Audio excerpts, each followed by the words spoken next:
A very good morning, friends. Myself S.S. Jugade, and today we are going to deal with the chapter angular measurements. So, what is angular measurements? What is importance, and what are the different instruments used for angle measuring instrument? We have to see in this particular chapter. So, in this chapter, we will dealing with the angular measurement and circular division, which form a important part of metrology. Angular measurement is generally concerned with the measurement of individual angles on gauges, tools, as well as small angular changes and deflection, etc. Circular division deals with the measurement and continuous division of a circle. There are different instruments for the angle measurement. Number one is protractor, bevel protractor, Vernier bevel protractor, optical bevel protractor, combination set, sign bar, sign center, angle gauges, spirit levels, and clinometers. These are the different instruments which can be used as a used for angle measurement. So we start from the introduction. The angle is defined as the opening between the two lines which meet at a point.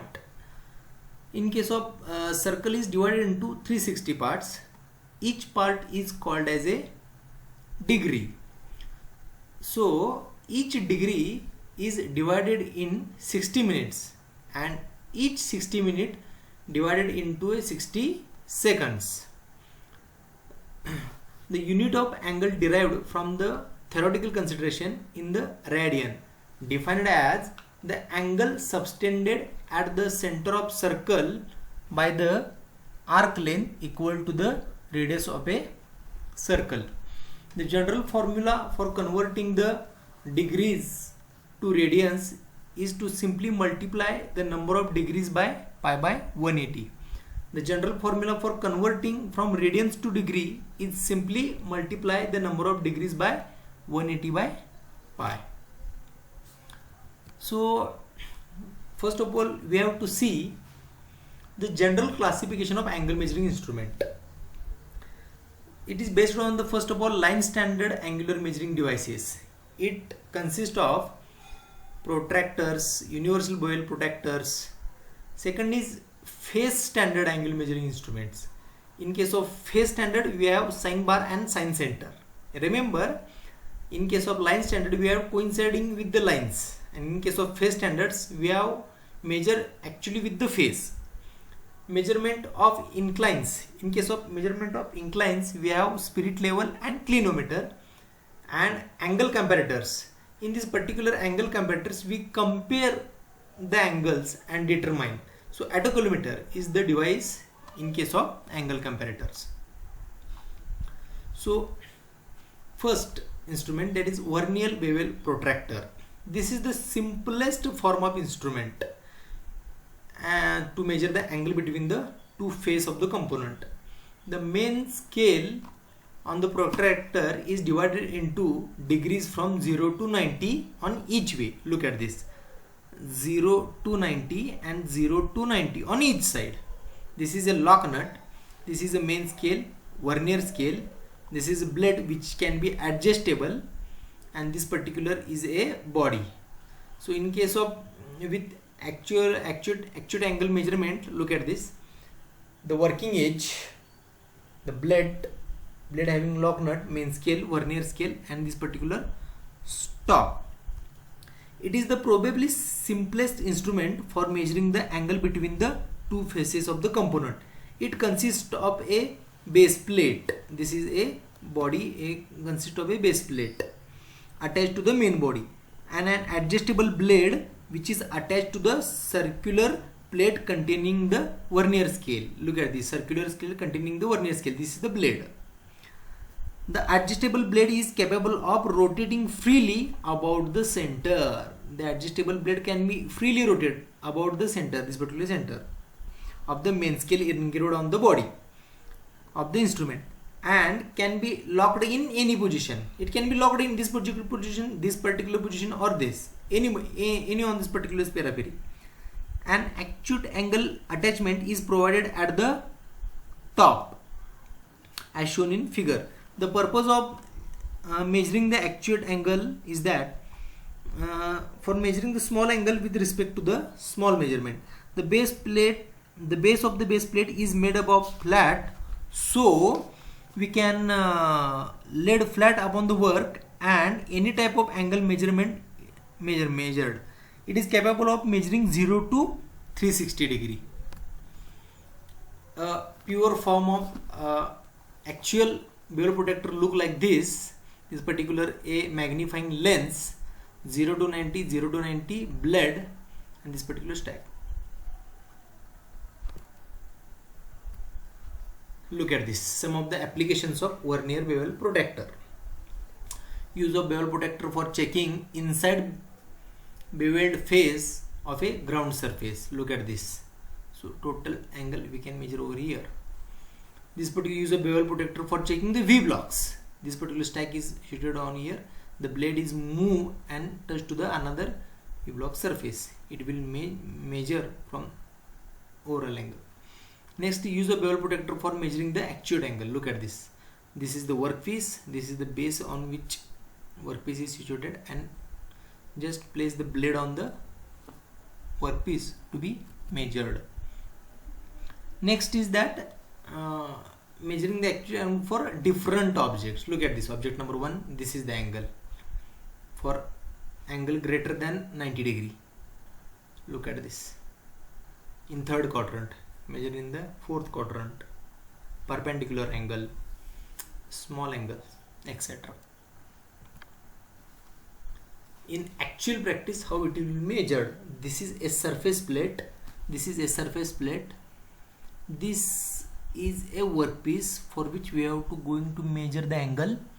This is a particular blade which is rest on this particular, and this particular angle is measured over here. Like that, for angle greater than 90 degree, or simultaneously which can be subtract from 180 degree, you will get the angle of the job. Look at this, measuring acute angle or measuring obtuse angle. Both the case are over here. Next, then what is the basic working principle of vernier bevel protector? Vernier bevel protector has two scale, main scale and a vernier scale. From on main scale, smallest division is near about this particular smallest division is of 1 degree, and that particular smallest division on vernier scale has total 12 divisions, 0 to 15, 3, 15 to 30, this particular 1, 2, 3, 6. So 1, 2, 3, 1, 2, 3, this 6 and this 6, total 12 divisions. So 60 seconds is equal to 1 minute. Hence, as shown in the main scale graduated degrees, look at this. The vernier scale has 12 divisions, each side of the center of 0. 12 divisions from this side, 12 divisions from this particular side. These are marked as a 0 to 60 minutes of arc, so that each division is equal to, look at this, this particular start from 0 to 60 minutes. 60 minutes is equal to 1 degree, 60 seconds is equal to 1 minute. So from this particular 60 degree we have 1 minute. So 1 minute having 12 equal parts, so each part is equal to 5 minutes. 60 minutes having 12 divisions, so 60 divided by 12, so each part having a 5 minutes of arc. These 12 divisions occupy the same space 23 degrees. These all 12 divisions occupy the same space 23 degrees on the main scale. Therefore, each division of the vernier scale is equal to 5 minutes of arc, or 1 divided by 12 of 23, that is 1 and 11 of 12 divisions, that is 5 minutes of arc.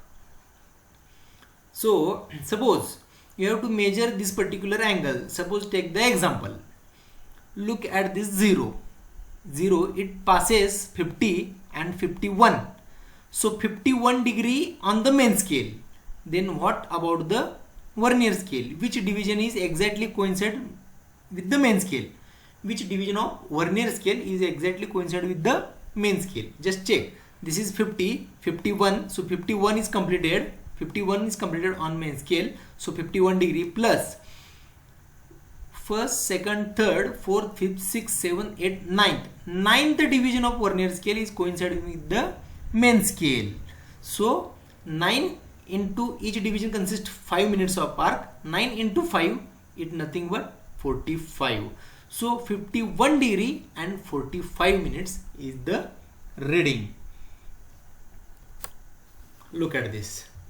In this particular case, this is the main scale. 0, 30, 31, 31 is completed. After that, which division of Vernier scale exactly coinciding with the main scale? This is that 45th division exactly coincide with the main scale. So here 0 degree, 30, 31 completed, 31 degree, and this particularly 45 minutes. Look at this. You can use magnifying lens which is provided for the Vernier bevel protector for checking the some object like 90 degree. Combination set. The combination set has a different attachments. It has a protractor head, it has a center head, it has a ruler, it is a square head for checking the different. At a time we can check more than one angle in using this combination set. Look at this. This is can be used for marking angular lines on the job. Look at this. Look at this. For 90 degree, for 135 degree. Look at this. For different height can be adjusted, length can be adjusted, angle can be easily measured using this combination set. Next is a sine bar. So what is the sine bar? It is a precision angle measuring instrument used with the long slip gauges. The sine bar in itself is not a complete measuring instrument. It is not a complete measuring instrument. Another datum such as surface plate is needed, as well as other auxiliary equipments like slip gauges, indicating devices, etc. for making the measurements. Sine bar used in conjunction with the slip gauges. This sine bar can be used with the slip gauges, and it is a very good device for measurement up to a 45 degree.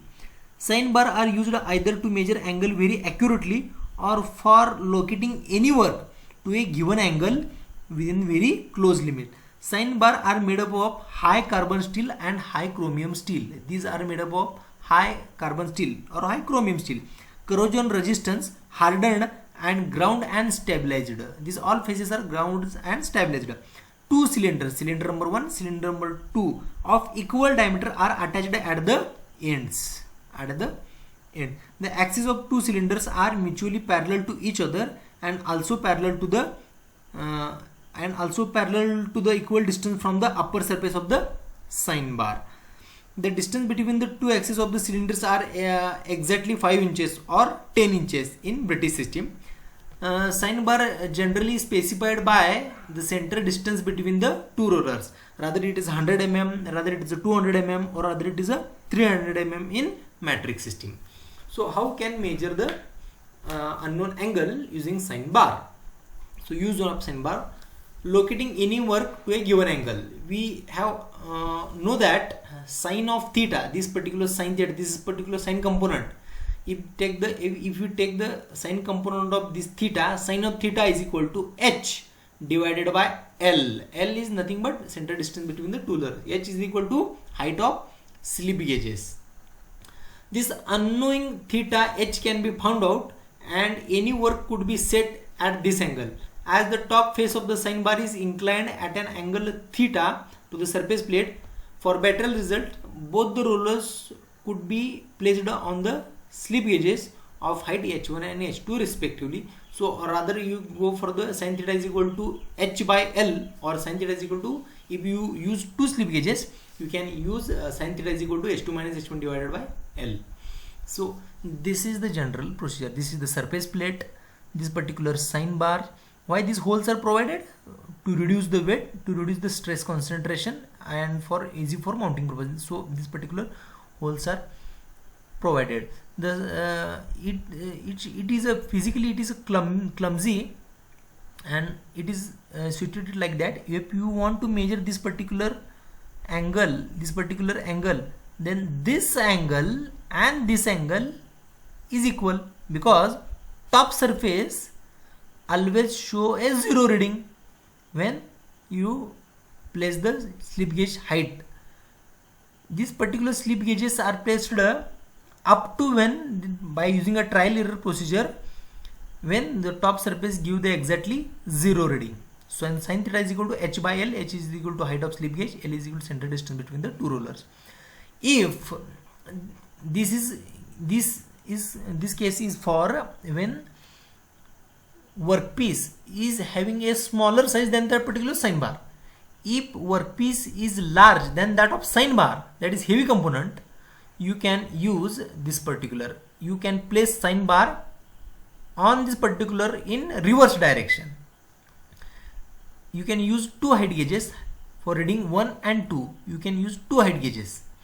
You can place this particular component whose angle to be measured on the surface plate, place in reverse direction sine bar on it, touch the first height gauge on the first ball at the topmost point, touch the second height gauge on the roller at the topmost point, and take the difference R1 minus R2. This is R1 and this is R2 height. So difference between R1 minus R2 is nothing but h by L. R1 minus R2 divided by L. So this is one case. This is look at this. This is a fiducial indicator for height, for measuring the height R1. What are the advantages of sine bar? It is a precise, accurate angle measuring device. It is a simple in design and construction. It is easily available. Having disadvantages, it is used for measuring less than 45 degrees. It is difficult to handle. Sine bar is physically clumsy to hold the position. The application is limited for fixed center distance, and slight error of the sine bar causes large angular errors. Sine center is the another device which can be used as a sine center is basically a sine bar with block holding centers. Look at this, block holding centers, which can be adjusted and rigidly clamped in any position, used for the testing of conical workpieces centered at each end as shown. Extremely useful for alignment accuracy of the centers, ensuring that the correct line of measurement is made along with the workpiece. The center can also be adjusted depending upon the length of the conical workpiece to be held between the centers. Example is that, look at this. Measurement of including a taper plug. Look at this. This is conical work which can be held at the center. Sin theta is equal to h by this particular L. Top surface must be parallel with the bottom surface. So these are the different angular measuring instrument we have deal over here. The silent features of sine bar is that the two rollers must have equal diameters and it must be a true cylinder. Secondary is the rollers must be set parallel to each other and to the upper face also. The precise center distance between the two rollers must be known for calculation purpose. The upper face must have a high degree of flatness for the measurement. So these are the some features of sine bar. So these are the different angle measuring instrument we have studied for this lecture. If you have any query, then comment in the comment box. Thank you.